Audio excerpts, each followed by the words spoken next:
Hello and welcome my dear students. I am Rushali ma'am from VM academy classes Nashik. हम देख रहे हैं हमारे 12th साइंस का केमिस्ट्री और हम देख रहे हैं चैप्टर नंबर 14 बायोमोलिक्यूल्स। तो एक इम्पॉर्टेंट टॉपिक है, बड़ा टॉपिक है, तो इस पर बहुत सारे क्वेश्चन आ जाते हैं सीईटी पे। तो आज का है लेक्चर नंबर 8। तो लास्ट लेक्चर में हमने देखा था प्रोटीन। तो प्रोटीन में जो पॉलीपेप्टाइड चेन होती है और जो ज्विटर आयन होता है उसका डिस्कशन हुआ था। आज हमें देखना है प्रोटीन का पार्ट 3। आज के लेक्चर में हमें देखने हैं टाइप्स ऑफ प्रोटीन। तो प्रोटीन के मेन दो टाइप है, globular protein and fibrous protein. उसके साथ साथ इसी में हम स्ट्रक्चर भी देखेंगे प्रोटीन के। तो स्ट्रक्चर कौन से देखेंगे, primary structure, secondary, tertiary and quaternary. तो इतने सारे पॉइंट को हमें क्या देखना है, आज के लेक्चर में डिस्कस करना है। आज हमारा प्रोटीन खत्म हो जाएगा। तो चलो स्टार्ट करते हैं protein part 3 with VM academy Nashik. चलो अभी हाँ, आज के लेक्चर में हमें पहले देखना है टाइप्स ऑफ प्रोटीन। इसे क्लासिफिकेशन ऑफ प्रोटीन भी कह सकते हो। तो based on the molecular shape, ये किस पे डिपेंड है, शेप पे डिपेंड है। मोलिक्यूल जो होंगे प्रोटीन के उनका शेप कैसा है। So based on the molecular shape of protein they are classified in the globular, और दूसरा टाइप क्या होगा यहाँ पे, वो होगा फाइब्रस। तो globular protein and fibrous protein, बहुत बार क्वेश्चन आता है distinguish between the globular and fibrous protein. तो आपको 2-3 डिफरेंस पता होने चाहिए। तो यहाँ पे जो ग्लोबुलर प्रोटीन होता है ये क्या होता है, स्पेरिकल, गोल होगा, स्पेरिकल शेप होगा। और ये जो फाइब्रस प्रोटीन होता है ये इलॉन्गेटेड होगा। इलॉन्गेटेड मतलब रॉड शेप का, रॉड जैसा दिखेगा। ओके, तो ये पहला फर्क है दोनों का। Globular protein is spherical and the fibrous protein is the elongated और रॉड शेप। ओके, उसके बाद देखो ये जो शेप है ये क्या होता है, कॉइल्ड होता है अराउंड द पॉलीपेप्टाइड चेन। जो पॉलीपेप्टाइड चेन होगी तो ये स्ट्रक्चर कैसे होगा, पॉलीपेप्टाइड चेन पे कॉइल्ड होगा, कॉइल जैसा दिखेगा, ऐसे सर्कुलर सर्कुलर ऐसा कॉइल्ड स्ट्रक्चर होगा। और ये जो होता है, ये जो शेप होगा ये होल्ड करेगा पॉलीपेप्टाइड चेन का, प्रोटीन का पैरेलल। तो ये ऐसे दिखेगा, ये ऐसे दिखेगा और ये ऐसे ऐसे दिखेगा। तो ये क्या होता है, कॉइल्ड होता है पॉलीपेप्टाइड चेन, और ये क्या होगा, पैरेलल होगा, क्योंकि ये क्या है, यहाँ पे रॉड शेप का है। तो हम लिख सकते हैं this shape result into the coiling around the polypeptide chain of protein and this shape result holding the polypeptide chain protein parallel to each other. Okay, ये क्या होता है, वाटर में सोल्यूबल हो जाता है, पानी में इजीली डिजॉल्व होता है। तो वाटर सोल्यूबल है ये। और ये जो है ये क्या होता है, ये वाटर इनसोल्यूबल है, पानी में डिजॉल्व नहीं होता। तो 3 पॉइंट हो गए, देखो ये एक पॉइंट, ये दूसरा पॉइंट और तीसरा। Water soluble protein, water insoluble. ये कहाँ कहाँ प्रेजेंट होता है, एग्जाम्पल देखो, ये प्रेजेंट कहाँ कहाँ पे होगा, जो इंसुलिन होता है हमारे बॉडी में जो रिलीज होता है इंसुलिन। उसके बाद एक का जो क्या होगा, एल्ब्यूमिन होगा, उसमें ये प्रोटीन प्रेजेंट होता है। उसके बाद जो सीरम होगा एल्ब्यूमिन का, उसमें ये प्रेजेंट होगा। और जो पल्सेस होते, पल्सेस मतलब जो दाल होती है, तो जो दाल होती है उसमें जो प्रोटीन प्रेजेंट होता है ये प्रोटीन होगा, उसका उसे लिग्मेलाइन कहा जाता है। तो इतनी जगह पे ये प्रेजेंट होगा। फाइब्रस प्रोटीन कहाँ पे होगा, देखो तो ये फाइब्रस प्रोटीन जो है इसे कैरेटिन कहा जाता है। तो कैरेटिन ट्रीटमेंट पता है, बालों के लिए की जाती है। तो ये कैरेटिन होता है, ये हमारे हेयर्स में प्रेजेंट होता है ह्यूमंस के, नेल में प्रेजेंट होता है ह्यूमंस के, जो ऊल होता है ह्यूमंस का नहीं, ये ऊल जो होता है तो ऊल में प्रेजेंट होता है। ओके, और दूसरा जो है ये मायोसिन नाम का होता है। तो मायोसिन मतलब हमारे जो ह्यूमंस के मसल्स होते, तो हमारे मसल्स में जो प्रोटीन प्रेजेंट होता है वो क्या होता है, फाइब्रस प्रोटीन होता है। तो ये मैंने पूरे पॉइंट यहाँ पे बताए। ग्लोबुलर प्रोटीन के बारे में क्या क्या लिख सकते हो, it is spherical in shape, it is coiled around the polypeptide chain, it is water soluble and there are example, कोई भी 2 एग्जाम्पल याद कर लो। फाइब्रस प्रोटीन के बारे में लिख सकते हो, इट इज़ इलॉन्गेटेड और rod shape and it is parallel to polypeptide chain, protein को पैरेलल रखता है। ये वाटर इंसोल्यूबल होगा। कैरेटिन एंड मायोसिन ये 2 क्या है, फाइब्रस प्रोटीन है। कैरेटिन कहाँ पे प्रेजेंट होते हैं, हेयर्स में प्रेजेंट होते हैं, नेल में और ऊल में प्रेजेंट होता है। मायोसिन कहाँ पे प्रेजेंट होता है, मसल का जो प्रोटीन है और प्रोटीन ऑफ मसल क्या होता है, मायोसिन होता है। तो इसमें कौन और एक क्वेश्चन आता है, protein are responsible for variety of function in organism. तो हमारे बॉडी के फंक्शन के लिए बहुत ही ज़्यादा इंपॉर्टेंट होता है। तो अभी हमें स्ट्रक्चर देखने हैं, फिर हम इसके बारे में बात करते हैं। तो चलो स्ट्रक्चर्स ऑफ प्रोटीन्स हमें देखने हैं। तो चलो इस पे कुछ क्वेश्चन है, पहले क्वेश्चन देखते हैं, फिर देखेंगे प्राइमरी, सेकेंडरी, टर्शियरी, क्वाटरनरी, हमें इंडिविजुअल देखना है हर एक को। तो पहला क्वेश्चन ऐसा है, give reason proteins are responsible for variety of functions in the organism. तो प्रोटीन्स क्या है, रिस्पॉन्सिबल है बहुत सारे फंक्शन के लिए। तो कौन से फंक्शन और क्यों रिस्पॉन्सिबल है, तो आप क्या इसका हम क्या लिख सकते हैं, इसका जो इसके फंक्शंस होते हैं प्रोटीन्स के, वो बिकॉज ऑफ 4 लेवल स्ट्रक्चर। तो ये 4 लेवल स्ट्रक्चर की वजह से क्या है, उसके अलग अलग फंक्शन है, primary structure, secondary, tertiary and quaternary protein. तो प्रोटीन्स रिस्पॉन्सिबल होते हैं variety of function of organism, क्योंकि 4 लेवल में वो काम करते हैं, primary, secondary, tertiary and quaternary में। और एक क्वेश्चन है, state 2 functions of protein in organism. क्या फंक्शन है प्रोटीन के ऑर्गेनिज्म में? सबसे पहले, proteins of hair, muscle, skin give shape to the structure. तो क्या कर सकते हैं, हमारे जो हेयर के, मसल्स के और स्किन के प्रोटीन है वो शेप देते हैं किसी भी स्ट्रक्चर को। और जो एंजाइम प्रोटीन्स होती है वो क्या करते हैं, कैटालाइज करते हैं फिजियोलॉजिकल रिएक्शन। तो हमारे बॉडी में होने वाले फिजियोलॉजिकल रिएक्शन को क्या करते हैं, कैटालाइज करते हैं। तो ये मेन फंक्शन है। तो चलो सबसे पहले हमें देखना है प्राइमरी स्ट्रक्चर होता क्या है और प्राइमरी स्ट्रक्चर है क्या। तो हम एक एक के बारे में अभी डिस्कस करेंगे। पहले हम देखेंगे कि प्राइमरी फंक्शन, प्राइमरी स्ट्रक्चर है क्या। तो primary structure of protein is the sequence of alpha amino acid residue link by the peptide bond. जो अभी तक हमने देखे थे लास्ट लेक्चर में, वही हमें क्या करने है, लिंक करने। जैसे कि क्या है, सपोज एलानाइन है, एलानाइन पॉलीपेप्टाइड चेन से क्या है, यहाँ पे ग्लाइसिन के साथ है, उसके बाद फिर सेरिन के साथ है, फिर TRY, फिर से ग्लाइसिन, फिर से यहाँ पे लाइसिन। ऐसे क्या है, एक दूसरे से जॉइन होंगे और लॉन्ग चेन के क्या बनाएंगे, स्ट्रक्चर बनाएंगे। तो ये प्राइमरी स्ट्रक्चर, मतलब हमने लास्ट लेक्चर में जो देखे थे डाइपेप्टाइड, ट्राइपेप्टाइड, वो क्या है, प्राइमरी स्ट्रक्चर है। तो ये क्या होते हैं, अल्फा अमाइनो एसिड एक दूसरे से जॉइन होते हैं और इनके बीच में जो बॉन्ड होता है वो क्या होता है, पेप्टाइड बॉन्ड। तो 2 या 2 से ज़्यादा alpha amino acid protein bond से जॉइन होंगे पेप्टाइड बॉन्ड से, और क्या बनाएंगे, यहाँ पे प्राइमरी स्ट्रक्चर बनाएंगे। Any change in sequence of amino acid residue result in different protein. तो ये सीक्वेंस चल रहा है, अगर यहाँ तक का सीक्वेंस सेम है और नेक्स्ट वाला अलग कर दें हम 2 लाइन में, तो प्रोटीन का नाम ही क्या हो जाएगा, चेंज हो जाएगा। Primary structure of protein is the represented by writing 3 letter symbol. तो हमें पता है प्राइमरी को हम क्या करते हैं, 3 लेटर सिंबल से क्या करते हैं, इंडिकेट करते हैं, कहाँ पे, सीक्वेंस में, जहाँ पे वो कंसर्न प्रोटीन क्या होते हैं, प्रेजेंट होते हैं। उन सिंबल को हम डैश से क्या करते हैं, सेपरेट करते हैं। डैश का मीनिंग क्या होता है, इनके बीच में क्या होगा, बॉन्ड होगा। तो इनके बीच में बॉन्ड होगा तो उसे हम डैश से क्या करते हैं, सेपरेट करते हैं।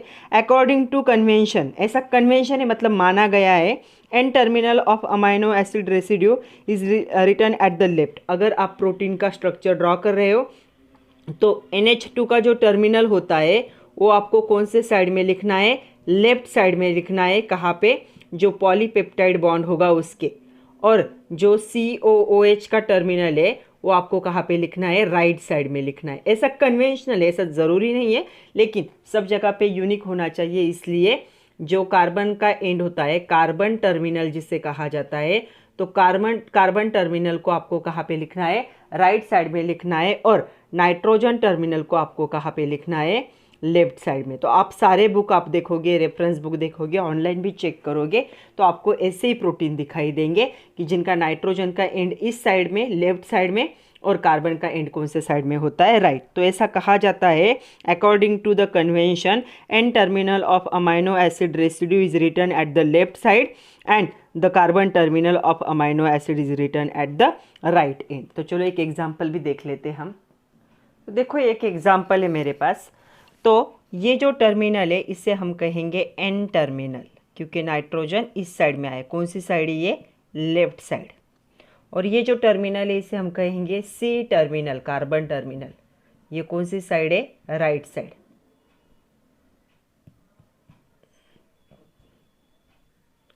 तो ये कन्वेंशन के हिसाब से ऐसा क्या है लिखा जाता है। तो देखो ये स्ट्रक्चरल फॉर्मूला है किसी भी एक प्रोटीन का।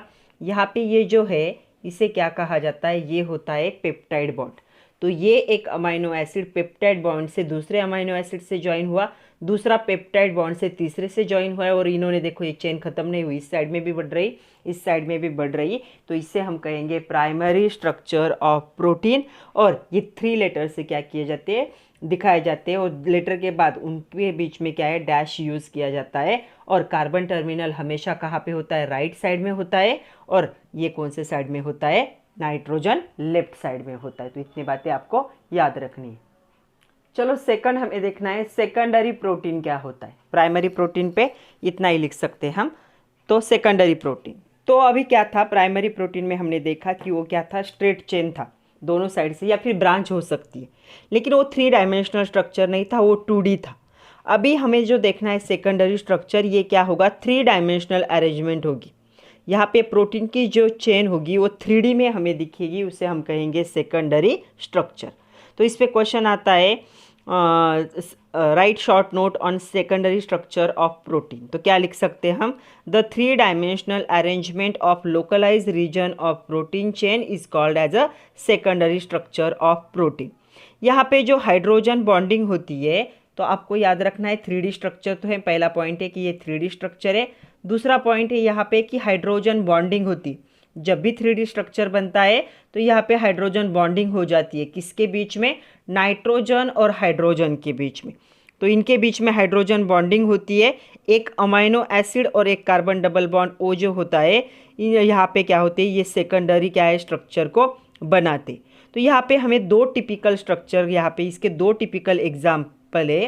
पहला है अल्फा हेलिक्स कहा जाता है उसे, ये एक क्या है? सेकेंडरी स्ट्रक्चर है। और दूसरा होता है बीटा प्लीटेड शीट। तो ये दोनों भी एग्जाम्पल है 3 डायमेंशनल सेकेंडरी स्ट्रक्चर के। तो हमें अल्फा हेलिक्स भी देखना है और दूसरा बीटा प्लीटेड शीट भी देखना है। तो पहले हम अल्फा के बारे में बात करते। कभी कभी ऐसा भी क्वेश्चन आता है, write short note on alpha helix structure. तो अल्फा हेलिक्स स्ट्रक्चर क्या है? This is the example of secondary structure जो 3D होगा, जिसमें क्या होगा? हाइड्रोजन बॉन्डिंग प्रेजेंट होगा, 3 डायमेंशनल स्ट्रक्चर होगा।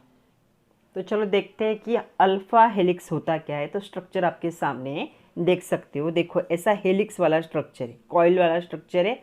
और देखो यहाँ पे ये ऑक्सीजन हाइड्रोजन के बीच में हाइड्रोजन बॉन्डिंग है। उसके बाद इस ऑक्सीजन हाइड्रोजन के बीच में हाइड्रोजन बॉन्डिंग है। ऑक्सीजन और आगे का यहाँ पे हाइड्रोजन बॉन्डिंग होगा। और 2 हेल्स जो है, 2 जो है होंगे वेव्स, उनके बीच का डिस्टेंस कितना होगा? 3.6। इसे रेसिड्यू कहा जाता है। तो चलो इसके पॉइंट देखते हैं। तो alpha helix form a polypeptide chain twisted into a right handed और द क्लॉकवाइज स्पाइरल। तो ऐसे क्लॉकवाइज, देखो ऐसा क्लॉकवाइज क्या है? स्पाइरल में। थोड़ा सा भी स्प्लिट करके दिखाया इसलिए, नहीं तो ऐसा क्लॉकवाइज क्या होगा? स्पाइरल होगा। Same characteristic feature of alpha helix structure of proteins are. तो कुछ ऐसे हम देखते हैं कुछ कैरेक्टर्स। सबसे पहला जो टर्न्स होंगे हेलिक्स के, वो क्या होंगे? Has 3.6 amino acid. तो यहाँ से लेकर यहाँ तक कितने रेसिड्यू प्रेजेंट होंगे? 3.6। मतलब 3 और जो होगा आगे का 4th वाला, उसका कितना पॉइंट होगा? ओनली 0.6 पार्ट होगा। यहाँ पे जो है कार्बन डबल बॉन्ड ऑक्सीजन, देखो यहाँ पे कार्बन डबल बॉन्ड ऑक्सीजन, ये जो अमाइनो एसिड का है ये NH के साथ, देखो NH के साथ ये दोनों क्या करते हैं? Hydrogen bonding. मतलब कार्बन डबल बॉन्ड ऑक्सीजन और यहाँ पे NH, इन दोनों में क्या होती है? हाइड्रोजन बॉन्डिंग होती है। So carbon double bond oxygen group of 1 amino acid is hydrogen bonded to NH group of the 4th amino acid along the chain। तो हमेशा ऐसा रिपीट होता जाएगा। देखो यहाँ पे फर्स्ट का, यहाँ पे 4th का, यहाँ पे वापस फर्स्ट का 4th का, फर्स्ट का 4th का, ऐसे क्या होंगे? एक दूसरे के साथ हाइड्रोजन बॉन्डिंग फॉर्म करेंगे। Hydrogen bonds are parallel to the axial helix. तो पैरेलल होंगे हाइड्रोजन बॉन्ड एक दूसरे से। ओके। उसके बाद है मायोसिन इन मसल, हमारे जो मसल्स होते हैं ह्यूमंस के उनमें मायोसिन नाम का प्रोटीन प्रेजेंट होता है।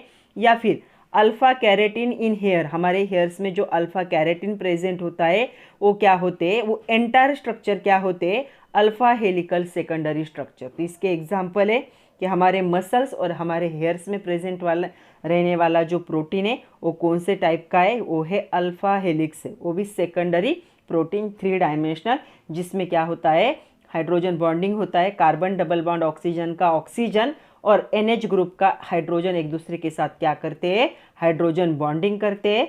और ये आपको याद रखना है। और ये जो हेलिक्स है ये स्पेसिफिक डिस्टेंस पे होंगे। देखो यहाँ से लेकर यहाँ तक, फिर यहाँ से लेकर यहाँ तक, मतलब यहाँ से लेकर यहाँ तक कितने का डिस्टेंस होगा, 3.6 रेसिड्यू, मतलब 3.6 अमाइनो एसिड का क्या होगा, डिस्टेंस होगा। सेकंड हमें देखना है बीटा प्लीटेड शीट, तो ये भी सेकेंडरी स्ट्रक्चर है। तो देखो चलो क्या है इसमें, secondary structure is called beta pleated sheet when 2 और more polypeptide chain called strands link up side by side. तो एक देखो ये एक कॉइल स्ट्रक्चर था, जैसे हमने देखा कि हेलिक्स, और ये एक कॉइल स्ट्रक्चर था। ये दोनों एक दूसरे के साथ क्या हो जाएंगे, साइड वाइज क्या हो जाएंगे, अटैच हो जाएंगे, उसे हम कहेंगे बीटा प्लीटेड। प्लीटेड मतलब एक दूसरे पे क्या है, लाइज हो चुकी है।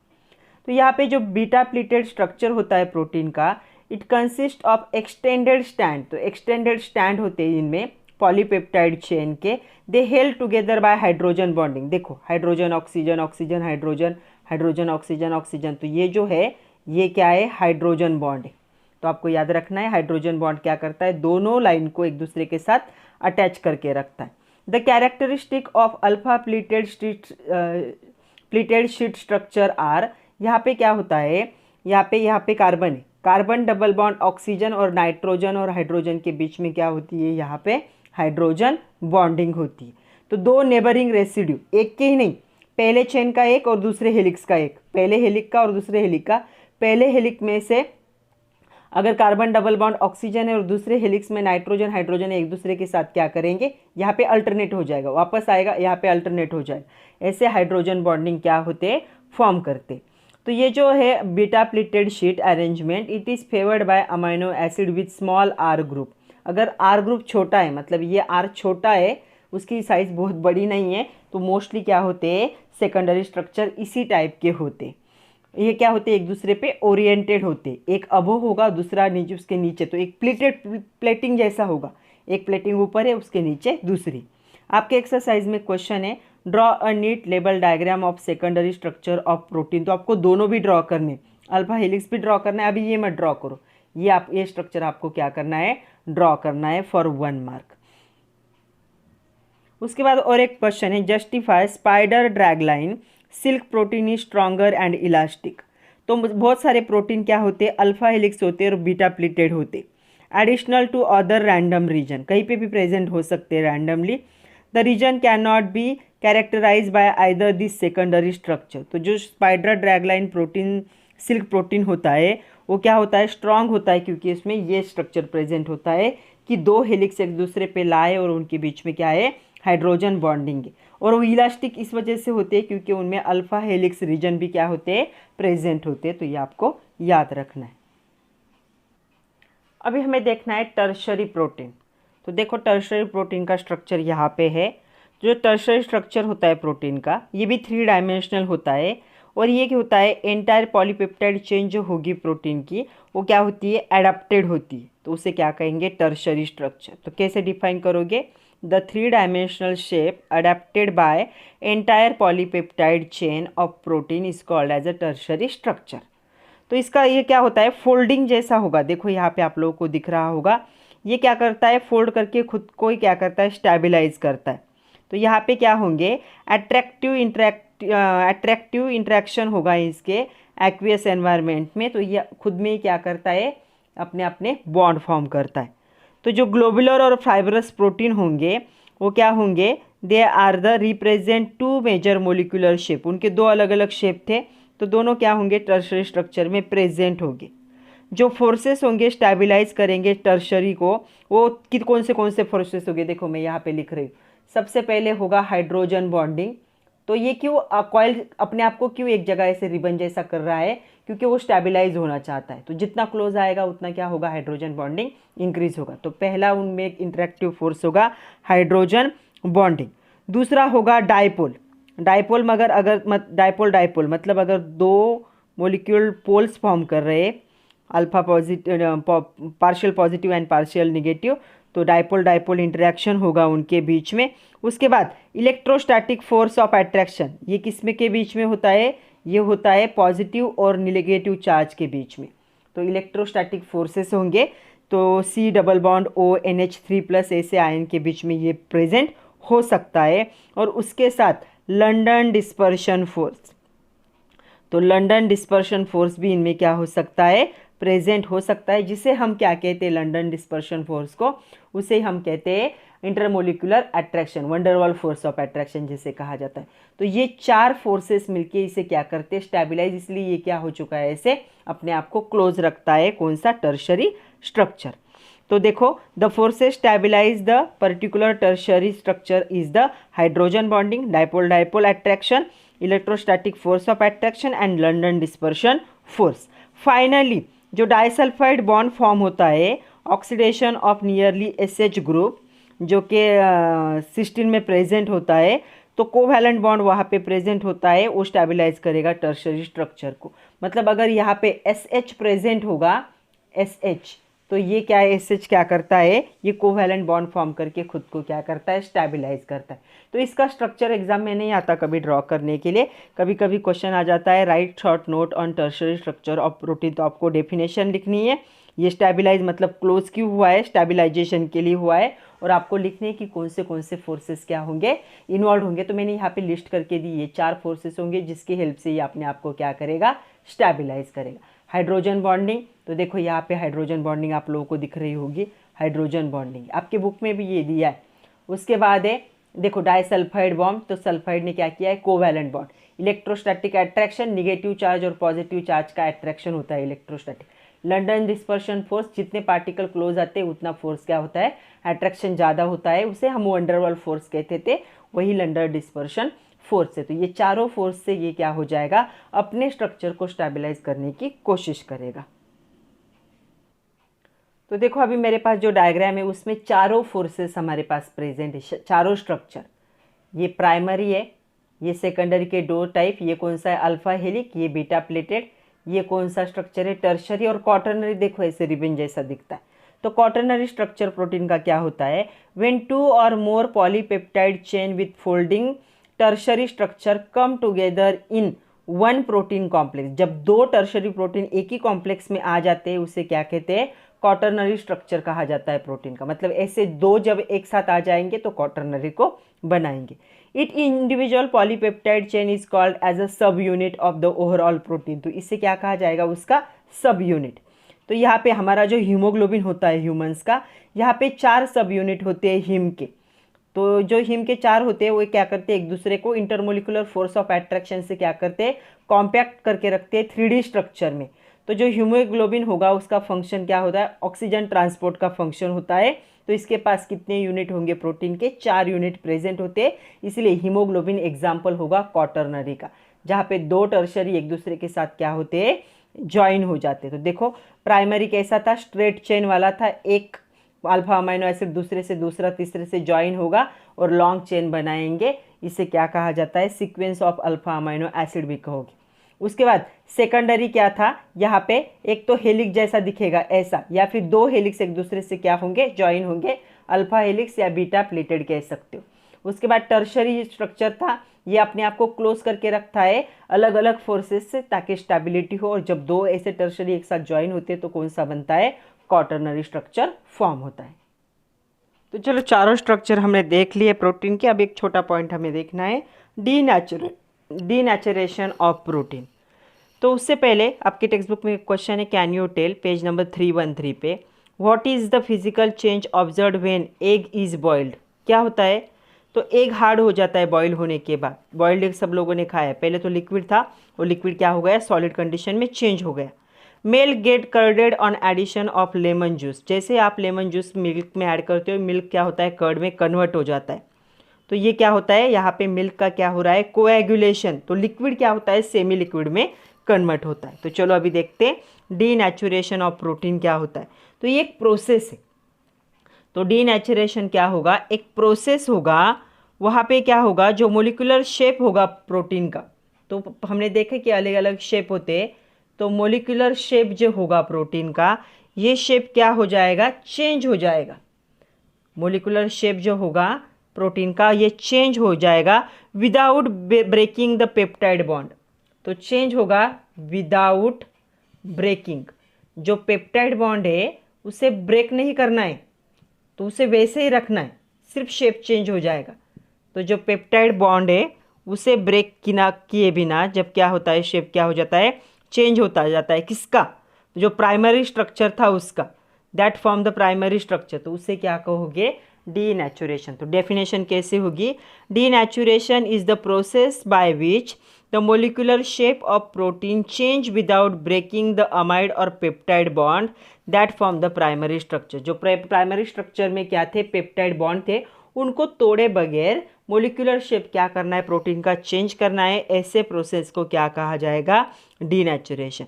तो कभी कभी क्या होता है, प्रोटीन का ऐसा कॉइल स्ट्रक्चर होता है, तो ये कॉइल स्ट्रक्चर क्या है, ऐसे स्ट्रेट स्ट्रक्चर में हम उसे कन्वर्ट कर सकते हैं। लूज कॉइल में क्या कर सकते हैं, उसे कन्वर्ट कर सकते हैं विदाउट ब्रेकिंग द बॉन्ड। इसे क्या कहा जाएगा, डीनेचुरेशन ऑफ द प्रोटीन। तो यहाँ पे हाई टेम्परेचर यूज़ किया जाता है इस प्रोसेस के लिए। तो क्या क्या कंडीशन होगी, देखो, हाई टेम्परेचर यूज़ कर सकते हो। उसके बाद कभी कभी एसिड का यूज़ होता है, कभी कभी बेस का यूज़ होता है, कभी कभी जो एगिटेशन प्रोसेस जो होती है उस प्रोसेस को भी यहाँ पे यूज़ किया जाता है। तो स्पेसिफिक शेप जो होता है प्रोटीन का, वो क्या होता है, एक फॉर्म से दूसरे फॉर्म में कन्वर्ट होता है विदाउट ब्रेकिंग द बॉन्ड। उसके बाद और एक क्वेश्चन है, what are the effect of denaturation of protein. तो इस पे क्या होगा, ये जो है इसका रिजल्ट क्या होगा, डिस्टर्ब हो जाएंगे सेकेंडरी, टर्शरी, क्वाटरनरी स्ट्रक्चर, और सारे स्ट्रक्चर प्राइमरी में क्या हो जाएंगे, कन्वर्ट हो जाएंगे। तो this cause the change in protein structure और properties of protein and biological activity.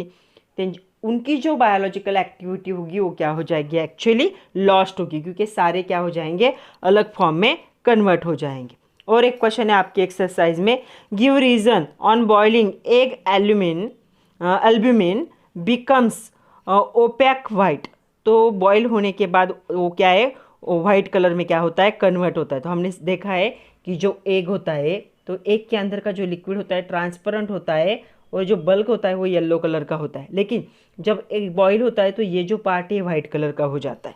तो protein when subjected high temperature, तो ये प्रोटीन था इसके अंदर प्रेजेंट, उसको हमने क्या किया, हीट किया, बॉयल किया, तो हाई टेम्परेचर में क्या हो गया, ये नॉन कोवैलेंट इंटरेक्शन हुआ इसके बीच में, और जो स्पेसिफिक शेप था प्रोटीन का वो क्या हो गया, डीनेचुरेशन हो गया उसके शेप का। तो इस डीनेचुरेशन की वजह से क्या होगा, जो एक एल्ब्यूमिन था वो क्या हो गया, चेंज हो गया है उसका फिजिकल प्रॉपर्टी। पहले तो वो क्या था, ओपैक था, बाद में क्या हो गया, वाइट हो गया। मतलब पहले ट्रांसपेरेंट दिखने वाला लिक्विड बाद में क्या हो गया, वाइट कलर, क्योंकि प्रोटीन में क्या हुआ है, उसके डीनेचुरेशन, सडन क्या हो चुके, चेंज। मतलब प्रोटीन का पेप्टाइड बॉन्ड ब्रेक नहीं हुआ है, सिर्फ उसका क्या हुआ है, शेप चेंज हो गया। तो शेप चेंज होने की वजह से उसका कलर भी क्या हो गया, चेंज हो गया। और एक क्वेश्चन है, can you recall, page number 314 पे, which parameter equilibrium constant and activation energy decide the rate of chemical reaction. तो एक्टिवेशन एनर्जी हमेशा क्या करती है, केमिकल एनर्जी का रेट। मतलब क्या है, सपोज एक रिएक्शन हो रही है तो क्या होता है, हम देख चुके केमिकल काइनेटिक्स में, रिएक्शन स्लोली ऐसे जा रही है, तो ये एक्टिवेशन एनर्जी उसके, ये एक्टिवेशन एनर्जी, तो इससे जा रही। लेकिन आप जैसे कैटालिस्ट ऐड करते हो तो एक्टिवेशन एनर्जी कम हो जाती है, और आपका क्या है, उतना ही वे क्या फास्ट क्या होता है, कवर होता है। तो एक्टिवेशन एनर्जी क्या करती है, डिसाइड करती है रेट ऑफ केमिकल रिएक्शन। अगर एक्टिवेशन एनर्जी ज़्यादा है, रेट भी ज़्यादा, रिएक्शन को टाइम ज़्यादा लगेगा। अगर एक्टिवेशन एनर्जी कम है तो टाइम भी कम लगेगा। What is influence of catalyst on the activation energy. तो क्या है, जो अल्टरनेट पाथ क्या करेगा, प्रोवाइड करेगा, लोअर करेगा एक्टिवेशन एनर्जी को, तब रिएक्शन का रेट क्या होता है, हमेशा फास्ट होता है। तो चलो एक छोटा सा पार्ट है एंजाइम का, उसे भी इस लेक्चर में देख लेते हैं। व्हाट आर एंजाइम, क्या होते हैं enzyme? Very large number of chemical reaction take place in our bodies. तो हमारे बॉडीज़ में बहुत ज़्यादा केमिकल रिएक्शन होते, तो सुबह से लेकर शाम तक हम सोते तब भी हमारे बॉडी में बायोकेमिकल रिएक्शन होते रहते। They brought about by physiological pH. PH कितना होता है इन रिएक्शन का? हमारे बॉडी के 7.4 होता है। और बॉडी टेम्परेचर हमेशा कितना होता है? 37 डिग्री सेल्सियस। तो इन टेम्परेचर में हमारे बॉडी में बायोकेमिकल रिएक्शन होते हैं। तो उन रिएक्शन को कैटालाइज करने का जो काम करता है, जो कैटालिस्ट यूज़ होते हैं उन रिएक्शन में, तो कौन सी रिएक्शन में? ह्यूमन बॉडीज़ की या एनिमल बॉडी की रिएक्शन भी कह सकते हो। उन रिएक्शन को जो कैटालिस्ट यूज़ होते हैं उनको हम क्या कहते हैं? एंजाइम्स कहते हैं। अभी एंजाइम्स को मैं प्रोटीन में ही ले रही हूँ क्योंकि एंजाइम्स क्या होते हैं? एक टाइप के प्रोटीन ही होते हैं। तो उनका काम क्या है? हमारे बॉडी में होने वाले केमिकल रिएक्शन को क्या करना? कैटालाइज करना। तो हम लिख सकते हैं the very large number of chemical reaction take place in our bodies, these are brought about at physiological pH 7.4 and body temperature 37 degrees Celsius with help of biological catalyst known as enzyme, and enzymes are the protein। तो enzyme क्या होते हैं? एक type के protein ही होते। तो सबसे कुछ हम एग्जाम्पल देखते हैं इन एंजाइम का। फॉर एग्जाम्पल है यहाँ पे एंजाइम इंसुलिन। सबको पता है जिनके बॉडी में इंसुलिन रिलीज नहीं होता वो डायबिटिक होते, उनको बाहर से लेना पड़ता है। कौन सिक्रेट करता है इसे? कहाँ पे प्रेजेंट होता है? ये हमारा जो पैंक्रिया होता है, पैंक्रिया इसे क्या करता है? सिक्रेट करता है। और इसका काम क्या है? हमारे ब्लड शुगर को कंट्रोल करना। ब्लड शुगर कंट्रोल करने का काम कौन करता है? इंसुलिन। अगर इंसुलिन बॉडी में रिलीज नहीं हुआ तो उनके ब्लड में शुगर बढ़ जाती है और फिर वो पेशेंट क्या होते हैं? डायबिटिक होते। तो ये पहला एग्जाम्पल है इंसुलिन। दूसरा एग्जाम्पल मैं यहीं पे लिख देती हूँ। दूसरा एग्जाम्पल क्या है? पहला तो समझ में आया होगा, इंसुलिन पैंक्रिया उसे सिक्रेट करता है और ब्लड लेवल को क्या करता है? ब्लड शुगर को कंट्रोल। दूसरा एंजाइम है यहाँ पे अमाइलेज। तो अमाइलेज एंजाइम को कौन सिक्रेट करते हैं? हमारी सलाइवरी ग्लैंड। तो यहाँ पे सलाइवा में वो प्रेजेंट होता है और इसका काम क्या होता है? हाइड्रोलाइज्ड स्टार्च, जो हम खाना खाते हैं उस खाने को चबा के वापस उसमें स्टार्च ऐड करके सॉफ्ट बनाया जाता है ताकि हमारे डाइजेशन प्रोसेस में वो क्या हो जाए? Easily pass. तो आपको दो एंजाइम याद रखने जो कि प्रोटीन है, इंसुलिन एंड अमाइलेज। कभी कभी एग्जाम में क्वेश्चन भी आ जाता है, right 2 examples of the enzyme. तो अमाइलेज और इंसुलिन आपको पता होना चाहिए। इस पे और एक क्वेश्चन आता है, enzyme catalysis is highly specific, explain करना है हमें। तो हमें पता है जो लिविंग सेल होता है उसमें क्या होते हैं? 1000 टाइप के, एटलीस्ट कम से कम 1000 डिफरेंट एंजाइम क्या होते हैं? प्रेजेंट। मतलब अगर आप कोई आपके बॉडी का एक सेल ले लो तो उसमें क्या होते हैं? एटलीस्ट इतने एंजाइम क्या होते हैं? प्रेजेंट होते। वो सारे एक्टिव नहीं होते, जब ज़रूरत होती तब एक्टिव हो जाते। तो every living cell contains at least 1000 different enzyme. Most enzyme catalysed only one reaction और ग्रुप ऑफ सिमिलर रिएक्शन। तो एक एंजाइम का काम एक रिएक्शन का या फिर group of reaction same type के। जैसे mineral acid can be catalysed hydrolysis of the many type of compound such as ester, acetate और अमाइड। तो एक टाइप का एंजाइम मोस्टली एक ही टाइप के रिएक्शन को क्या करता है? कैटालाइज करता है। In contrast an enzyme that catalyse hydrolysis of amine can not work on Easter और एसिटल। मतलब ईस्टर, एसिटल, अमाइड क्या कर सकते हैं? हाइड्रोलिसिस कर सकते, लेकिन हाइड्रोलिसिस प्रोसेस उन पे काम नहीं कर सकती। मतलब एंजाइम कैटालिसिस क्या होती है? इट इज़ हाईली स्पेसिफिक होती। मतलब स्पेसिफिक एरिया, स्पेसिफिक रिएक्शन को ही एंजाइम क्या कर सकते हैं? कैटालाइज।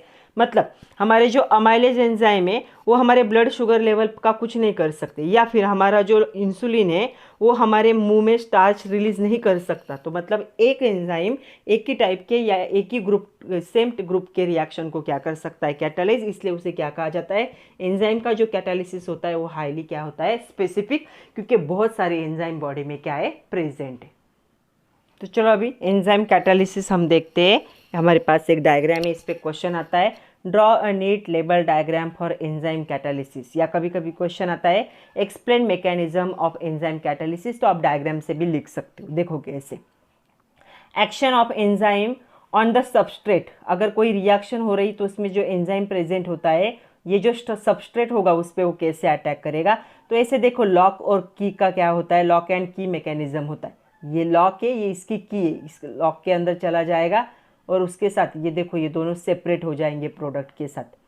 तो देखो अभी क्या है, सबस्ट्रेट ये है और ये क्या है, एंजाइम। तो सबस्ट्रेट होगा आपका की और एंजाइम होगा लॉक। तो देखो action of enzyme on substrate is describe as lock key model. तो लॉक की मॉडल की तरफ है।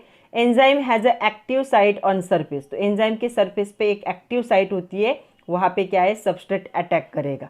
तो ये एंजाइम है, ये इसकी एक्टिव साइट है। ओके, तो यहाँ पे जो सबस्ट्रेट मॉलिक्यूल होगा वो अटैक करेगा, वहाँ पे इसी साइड पे अटैक करेगा, राइट साइज और शेप का होता है वो। Okay, once it active sites, इसकी जब एक्टिव साइट एक्टिव हो जाती है, सबस्ट्रेट क्या होता है, यहाँ पे हेल्ड होता है उस ओरिएंटेशन में, और यहाँ पे क्या होता है, फिक्स हो जाता है। उसके बाद ये क्या है, जब इसे छोड़ेगा तो इसके छोड़ने के साथ ये क्या करते हैं, दो प्रोडक्ट में क्या हो जाते हैं, सेपरेट हो जाते हैं। The product leaves the active site and enzyme is ready for the next, वो कैटालाइज करना, अगेन कैटालाइज करने के लिए रेडी होता है।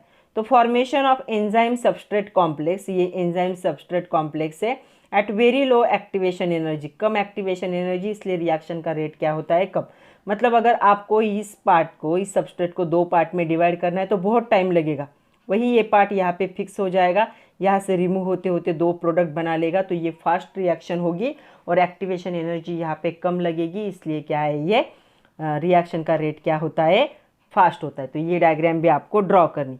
उसके साथ और एक क्वेश्चन है, analyst the industrial application of enzyme catalysis, तो कहाँ कहाँ पे यूज़ होता है, तो यहाँ पे देखो स्वीट टेस्टिंग जो होती है फ्रुक्टोज की, कन्वर्जन, ग्लूकोज को स्वीट टेस्टिंग फ्रुक्टोज में कन्वर्ट करना, ग्लूकोज आइसोमेरिज्म थ्रू।